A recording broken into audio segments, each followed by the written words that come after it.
sa Binondo, Manila. I'm Rian Ramos. Saan nga ba tayo pupunta? All you need to ask is, where in Manila? Tara!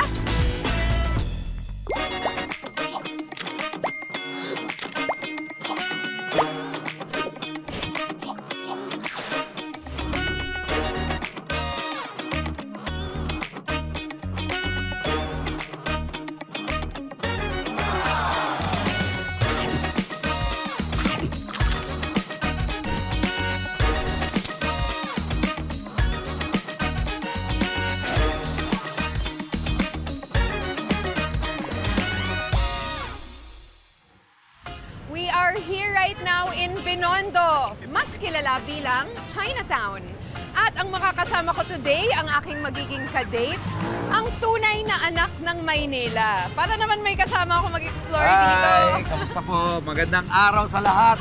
SB po, Sam Versosa. At ako magiging tour guide mo ngayong araw. Yay! I'm so excited. Siyempre, andito ka sa lugar namin sa Maynila. Ako magpapakita sa iyo ng kagandahan ng lugar namin. Yan ang madidiscover ko ngayon. So I can't wait. Ipakita mo na sa akin ang iyong Binondo. Tara! Let's go! Binondo ang oldest Chinatown in the world. At kitang-kita sa bawat sulok nito ang kakaibang charm that is a mix of history, culture, and heritage na talaga namang uniquely Chinoy. Binondo was founded in 1594 noong panahon ng mga Kastila, just across the river from Intramuros na capital noon ng Spanish colonial government dito sa Pilipinas. Tinatag siya ng mga Kastila kasi gusto nilang ipalaganap ang relihiyong Katoliko. Hindi lang sa mga Tagalog, pati sa mga Inchik noong araw. So, nagtayo sila ng simbahan doon. And just beside the iconic church is the famous Ongpin Street, where we'll begin today's food adventure. Hindi ko pa natatry yung mga food dito. Kasi siguro may hindi pa nagde-date sa akin dito. Hindi, kaya nga tayo nandito. Itutour kita at i-date na rin kita at the same time. Wow, buti na lang pala dito ang episode natin today. Nakakuha ako ng date. Our first stop in Ongpin, the home of the original Hopiang Ube. Meron akong trivia para sa'yo. Ang ibig sabihin ng hopya, alam mo ba? Alam ko yan. Ano? Hope you like it. Hindi, nakaka-hopya ka naman. Hindi, charot. Ang ibig sabihin ng ho ay good. Tapos yung pia, cake. So it means good cake. Mochi pia? May mochi pia o na ube makapunong. Mochi na hopya.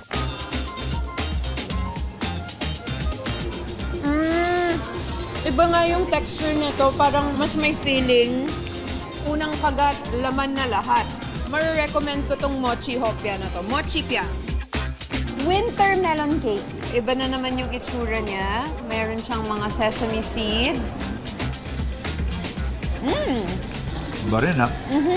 Gusto ko yung sesame seeds, actually. Parang maganda. nabibigay niya yung mas toasty, Magandang texture. toasty flavor. Isa pang pinakasikat na tinitinda at binibili dito sa Engbitin ay itong tikoy na to. At ito daw yung ready-to-eat na tikoy. Hindi ito yung iluluto mo. Try natin yung tikoy na sesame. Wow! Punong-puno ng sesame. Ah, wow. Normal bite lang, Ria. Dinagdagan na. Wow. Iba, no? May wow factor to. Just a 2-minute walk from Engbitin, sa kanto ng Ongpin at Salazar Streets, matatagpuan ang bagong pinipilahang Binondo Street Food. Pinipilahan nila, oh. Oo, haba ng pila. Tara, tara. Sa labas ng Veggie Select, una naming pinilahan ang vegetarian barbecue skewers na gawa sa tofu at rice cakes. Ang harap na to! Ibang level to. Totoo yung hype. Parang siyang may mga taste na curry, no? Sobrang hindi mo may isip na all veggie to kasi lasa talaga siyang sausage. Iban naman natin itong sikat na sugarcane juice dito sa Binondo. So pure, walang halong tubig. Galing, no? Cheers! Pure. Nice, refreshing. The more you stir it, mas lalo siyang Oo, sumasarap. alam ihalo. Ito naman yung kilalang fried xiaolongbao dito sa Binondo. Wow, ang dami. Cheers! Cheers. Yung texture niya, may chewy parts, may crunchy parts, marami siyang veggies sa loob. At konting lakad lang papuntang Benavides Street, may higanting sarap daw na naghihintay. Oh, ang laki nga nito! Oh my gosh! Diba? Kasing laki ng mukha ko. So, subukan natin. Wow. Oh my goodness. Pinakamalaking siopaw na matitikman ko sa buong buhay ko. Yan natin. Yan, ganyan ako mag-sauce. Pwedeng 4 na barkada maghati-hati. Usually kasi, yung mga giant items, yung mga malalaki, ini-expect mo na puro extender. Pero ito hindi po ganun. Malasa siya. Kitang-kita naman, marami siyang laman kahit giant siya. So talagang, bring your friends.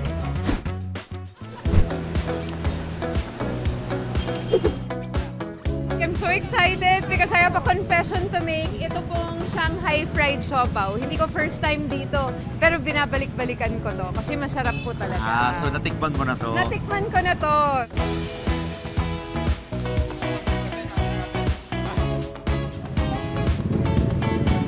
Wow, busok. Ang dami niyang laman, tapos sobrang juicy. Meron siyang chives aside dun sa pork. Wow. Sobrang tasty. Extra juicy siya I ngayon. love it, I love it, I love it. Alam mo ba na ang original na pangalan nito ay hindi Ongping Street, kundi Kalye sa Krisya. Pinalitan lang to noong 1915 to Ongping Street sa ngalan ni Roman Ongpin. Isa siyang mayamang Chinese businessman and philanthropist. Businessman and philanthropist. Oh wow, it sounds familiar. Nakilala kang ganon? Oh, malamang si Roman Ongpin, napakaganda ng girlfriend mo, Ay, no? oo, parang ikaw. feeling ko. For our last stop, let's check out one of the trendiest street foods Binondo has to offer.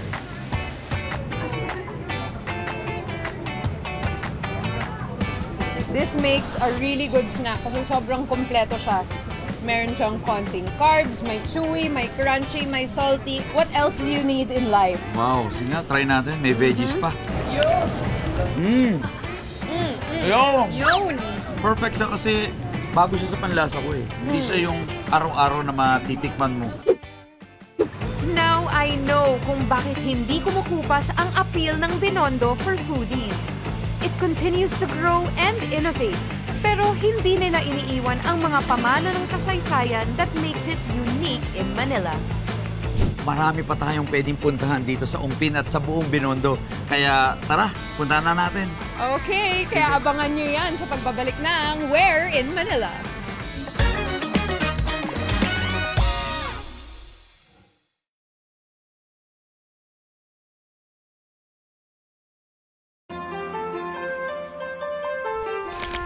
A flavorful blend of history, trade, and timeless traditions. Ganito tumatak sa marami ang Binondo o Manila Chinatown. At syempre, bukod sa pampaswerte, dito rin matatagpuan ang mga OG traditional Chinese medicine clinic at drugstores. Ang tanong, where in Binondo? Kapag nakaharap ka sa front entrance ng Binondo Church, take a few steps to the left hanggang makatawid ng susunod na kalsada. Sa bandang gitna ng street na ito, makikita ang building kung saan matatagpuan ang isa sa mga pinaka-dinarayong wellness clinic dito, ang Mount Tai Traditional Medicine Development Center. At pupunta kami dito ngayon ng aking date/tour guide na si SB to get our much-needed wellness treatment. Hello, good morning. Hello, Nice to meet you. Nice to meet My you. name is Jeffrey Chua. Have a seat. Dinala ko po si Rian dito kasi sabi ko, ito yung kilalang traditional Chinese center or medicine. Ano bang kaibahan ng traditional Chinese dun sa non-traditional? When we say traditional Chinese medicine, ito po ay study ng physiology and pathology, no? that is dealing with diagnosis, treatment, and kaibahan for prevention. Bago pa ako pumunta dito, medyo excited na ako kasi meron akong lower back problem. Although acupuncture ang pinakakilala sa mga musculoskeletal problems, aside from performing acupuncture, nagtutwi na kami. Ano po yung twi na massage? Opo, ito po ay tawag na Chinese medical massage. Patient has pain problem na talaga hindi makuha right away, we also apply moxibustion. I'm so excited. Never pa po ako nag-acupuncture or yung twi na massage. I've never done any of those things. So, I'm so excited for today. Kagaya ng standard procedure ng Western medical consultations, kailangan munang ma-assess ni Doc ang pasyente para malaman kung anong klaseng treatment ang isasagawa niya. Kapag okay na ang lahat, diretso na agad sa treatment room. No? Kakaiba yung feeling. Hindi siya yung same feeling ng mga ibang massage. Hindi siya sa pinaka-bulk ng muscle mo. Doon siya sa in-between. Ngayon, ang ginagawa kong technique, tawag namin blocking. Parang no? gitara. Parang gitara. Kaya, pinaplak ko para mabuka ulit. Even with traditional treatments like this, hindi rin pala basta-basta ang training na kailangan ng mga gumagawa nito. Kailangang licensed sila, may accreditation galing sa Department of Health at certification sa iba't ibang institutions. No? So, itong area kanina, no? Ito, ha? Opo. So, ito lang tutusukin ko. Don't worry, no? Oo. I'm not worried. 1 inch na karayom. Sila Gina Tutusukin Lynn. kita ng karayom. 1 inch na karayom. 1 inch na karayom. Okay. Ito lang tutusukin ko. I'm not worried. 1 inch na karayom. 1 inch. Okay, tapos na. Ang bilis nito. No? I love it. Oh my gosh. Pwede pa rin namang gumalaw.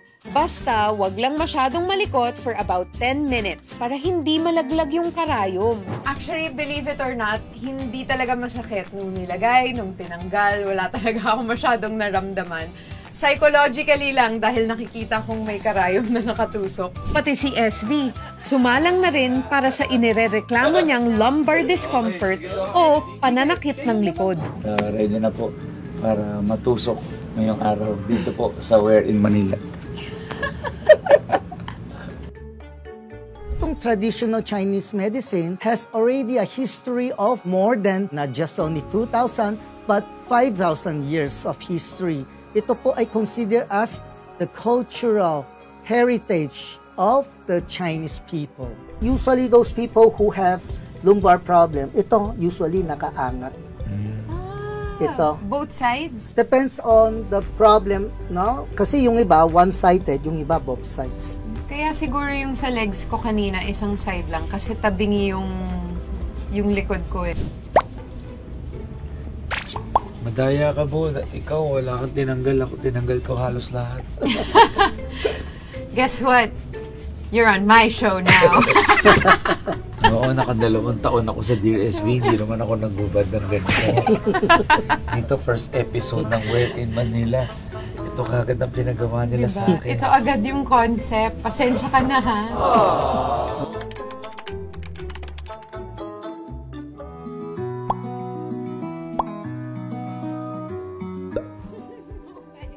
Speaking of maraming pinapagawa, ipapatry pa sana natin kay SV yung mga sinaunang Chinese herbal, gaya ng binabad na ahas at dried seahorse. Pero hindi na pala ito pinapractice ngayon. Kasi when we are having may mga items na considered as endangered species, the practitioners are not supposed to use it and are prohibited to sell in the drugstore. Although it's very effective, we have other herbals as well can replace the effectiveness of these items na considered as endangered species. Doc, thank you so much. Kahit napaka-ikli lang nun, na-feel ko kagad yung may ginhawa siyang nabigay sa akin. Ako rin, Doc, Na-enjoy lalo mo na ba yung yun? sa likod ko kasi talagang matagal ko ng problema yun. I had a really good first time at saka for sure babalik po ako. You two are really welcome anytime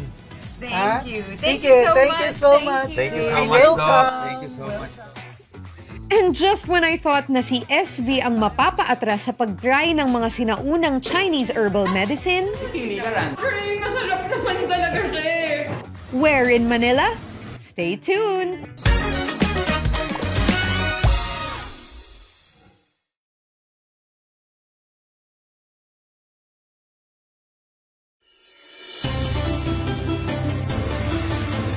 Kilalang-kilala ang Chinese cuisine for its rich tapestry of culinary traditions. Whether you're a casual or certified foodie, the culture's eclectic cuisine always promises something for everyone.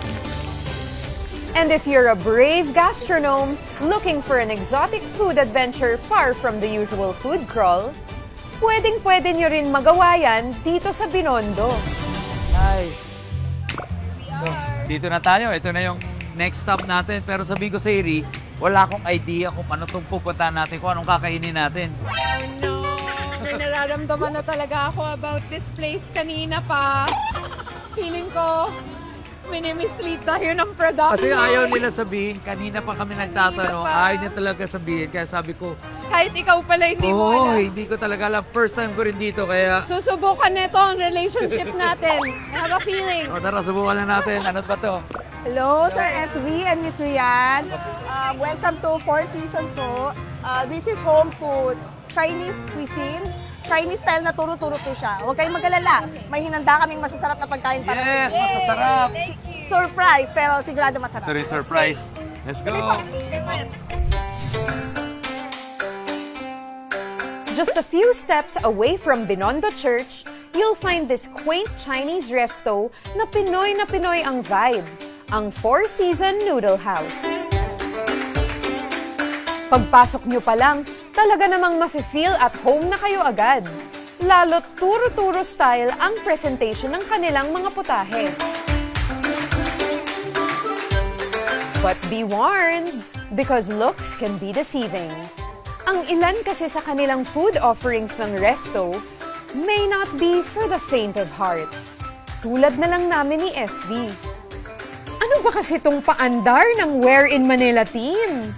So, Rian, SB, makinig kayo dun sa instructions. Oh no. Okay, instructions. Alright, SB, Ri, welcome to Spill Your Guts.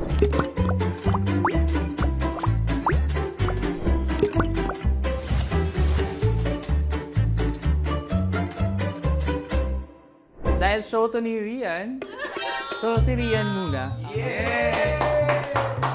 Weston! Rian, first question lang muna. Something easy. Ano muna yung...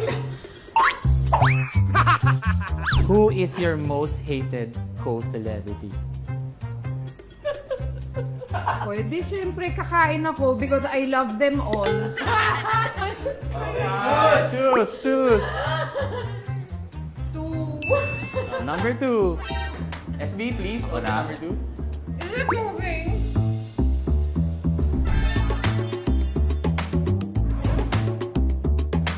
Sige na nga, sabihin ko. Sabihin ko na. Isang lunok lang yan. Yung artista. Yung artista na pinaka-hate ko talaga.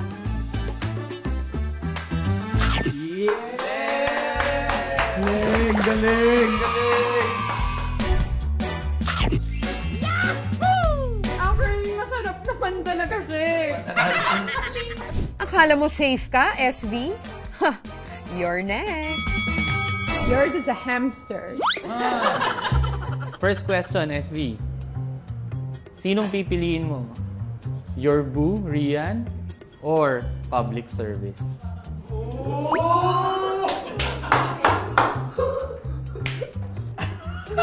Pag pinili ko yung isa, tapos na ako sa isa. Pag pinili ko isa, tapos ako dito. Anong pipiliin ko?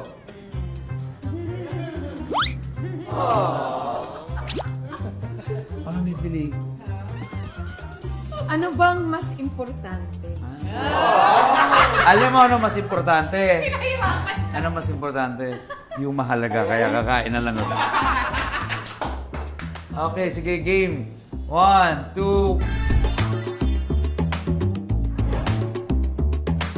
Yay! Mike, kumakain Yay! ka ba ganyan? Hindi. Hindi. Hindi rin. Di pa? Hindi pa. Ngayon pa lang. Actually, first time kong kakain ng sea cucumber. O yan ha, hindi maliit yan ha. To try yan. Sarap. Talaga? Sarap. Parang mas... There you go, sarap.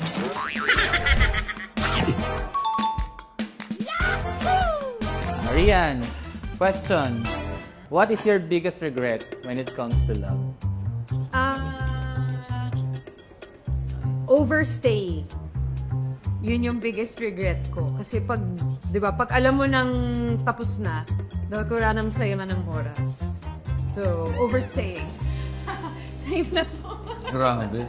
Question. Ano ang exact time, day, and color ng suot ni Rian nung first date niya?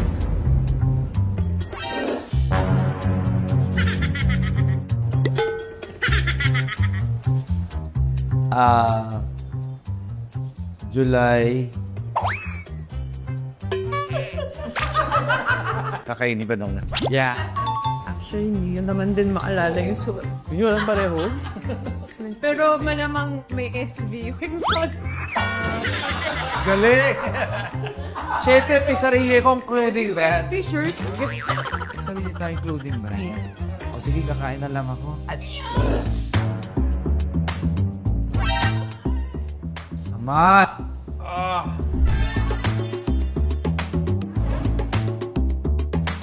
Ay, first time Ay, ko to. buti na lang prito. Ang suya. Sabay mo na ako. Tiny. Sabayin kita. Mukhang kaya mo na. Tiny, Oo, hati na tayo. 1, 2, Eating from. okay, 3.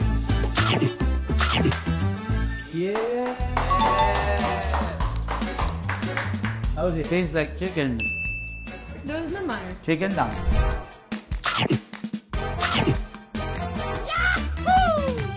Answerable for the both of you.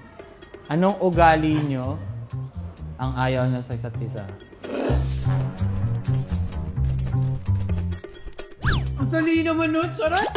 Mas madali sa akin yun. I doubt it. Ano muna yan? Siyempre wala. Kaya kakainin ko na. Ako rin na kakainin.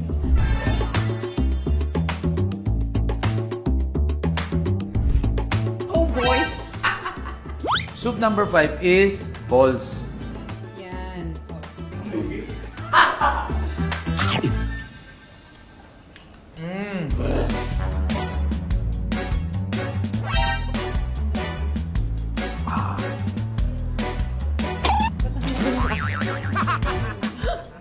Anong lasa? Anong lasa? Di pa umarte pero first time ko talaga. Oh, di ba?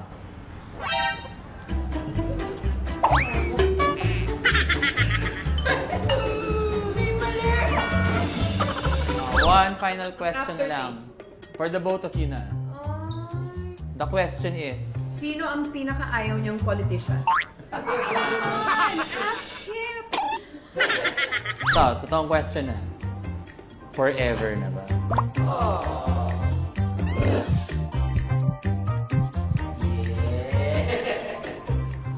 Oh, sagutin ba? Sagutin ba? Yes. Okay na, pasok na yan. Then na.